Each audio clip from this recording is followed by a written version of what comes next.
Oh, before we get started with the tasting, let's have a little background. Who's heard of the, raise your hand if you've heard of the Judgment of Paris.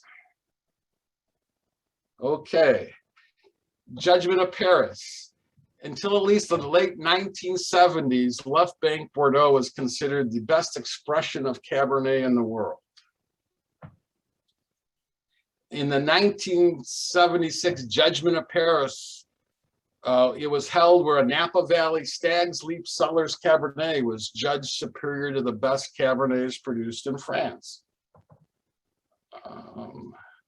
Stag's Leap Cellars was produced in a style similar to Bordeaux in that it had an alcohol level below 14%.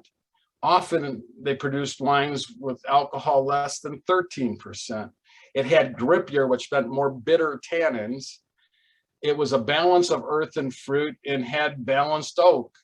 The oak was integrated into the wine. It didn't really hit you in the face or anything like that.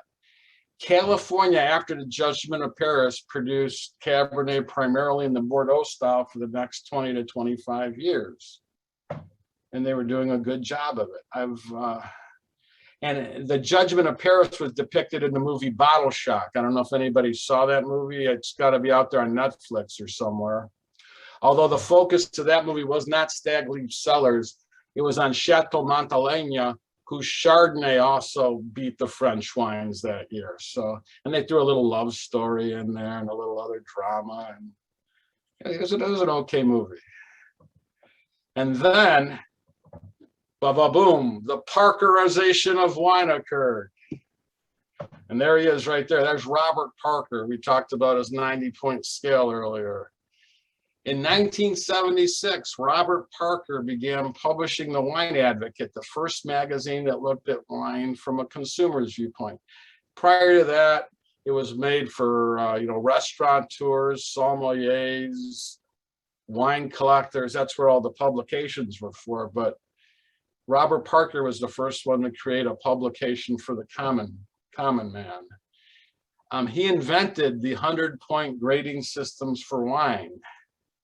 By the end of the century, by the end of the 1990s, a good or bad score from Wine Advocate could really impact a winery's bottom line. It was some wineries, if they got a good score, they saw millions of dollars of increased revenue, the bigger ones. Wine Advocate tended to give higher scores to Cabernets that were more fruity than earthy, had rounder, which means softer, less bitter tannins. You still had tannins, but they didn't make your mouth pucker up. They had a higher percentage of new oak, where sometimes when you tasted the wine, you really knew it was new oak. The oak kind of overtook a lot of it. It had higher alcohol, and they did not need to age it as long.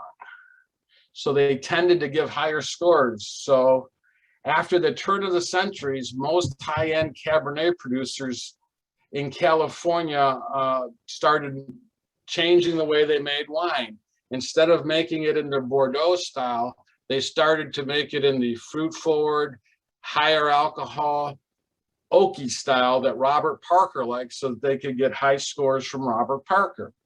And this is a term that's been used in the wine industry. This is called the Parkerization of California wines. That's why one of my least, I'm a little biased here, one of my least favorite places to go wine tasting is Napa, because you go to every place and a lot of them are really fruity, really oaky, and I have a hard time telling what I'm drinking or the difference of it, because they really want that fruit forward, oaky style, high alcohol style. So that's what changed. I've done a wine tasting where I've tasted the same brand of wine. It was actually Camus from the mid to late 90s. I forgot the exact years, and maybe 2006, and you would not know they were the same wine. They made the corporate decision to change the way that they made wine.